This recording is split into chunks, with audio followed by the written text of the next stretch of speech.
We finally have the new version of the payment options. It's installed on the computer and it's accessible from the treatment plan module. If you want it accessible from other modules, we can do that too. But by default, we put it on the treatment plan module. And so what you do is just click right there where it says PayOps 7. This is version 7. And you get this little window that drops down. Let me scoot this guy over here. You can put anything you want in this green area, or you can put nothing in there. What you might want to do is copy the name of the treatment plan. So I'm just going to go in here and highlight that. I've already named the treatment plan. So I'm going to copy. It's down here on the taskbar. Click on that and it jumps back. And I can just paste it in there. And I can put the patient's name in or whatever. Okay. Now we're going to fill in these little guys right here.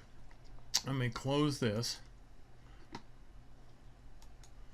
And I'm going to take the numbers from right in here and enter them right over here. So far this is an automated, but that will be the next version, we hope.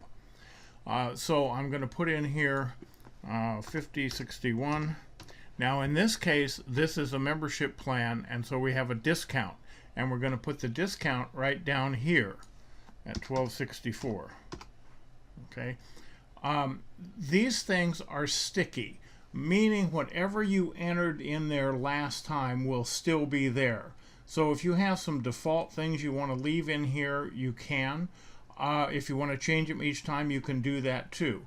But this will remember the last things that you put in here. So in this case, I look at this and say, well, I think that's going to take at least 3 appointments. That's what this is for. I'm going to offer Donald 6 months of interest-free payments, or maybe I won't give him any, or maybe I'll give him 24 months. Okay, so whatever you want, you choose in there. Let's put 6 months for right now.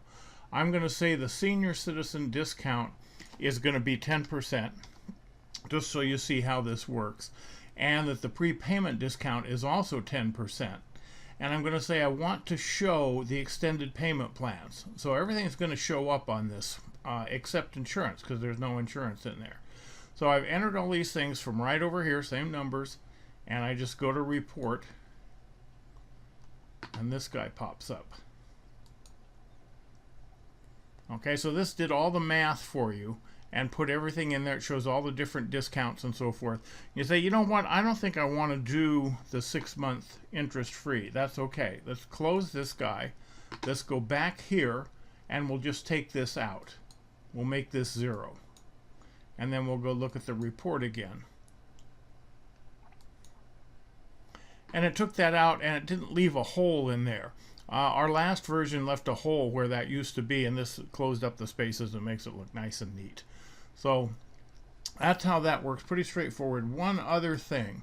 For a patient who has insurance, when you put the primary and secondary, if there is a secondary, in right up here, you need to be sure and put 100 or whatever percentage you want down here. Otherwise the insurance doesn't show up. So if you put the insurance in there and then go to print and the insurance shows up, it's because you didn't create or didn't fill data in this space. So normally you might use 100%. If the shaky insurance company, maybe you'll put in 90% or 80%, and that's going to show less on these payment options as far as the estimated insurance. So keep in mind, for this it doesn't make any difference because it's a discount, but when you start putting insurance in there, we'll make this sticky in the next version, but it's not sticky yet. So you have to remember to put whatever percentage in there that you want. Okay, now any problems, why, by all means give us a holler. Oh, one last little feature here. If we go up to settings, you can put your email, phone number, and the payment types, and it's a good thing to put payment types in there. For instance, put Visa, MasterCharge, and American Express. And those will show up. These will show up at the top. This will show up down at the bottom. So how do you print this little rascal now that you've created this masterpiece? You go right up in the upper left-hand corner here, and there's 2 little icons. This is the printer icon. So it'll print it on a piece of paper for you. And this is the save the PDF. This is a PDF. It will allow you to save this if you want to have a PDF, for instance, to put in Open Dental Images. So those guys are kind of small up there, but there's where they are. Okay, that's all. Play with it. You can't break it, hopefully. And hopefully this will make doing payment options for patients a whole lot easier.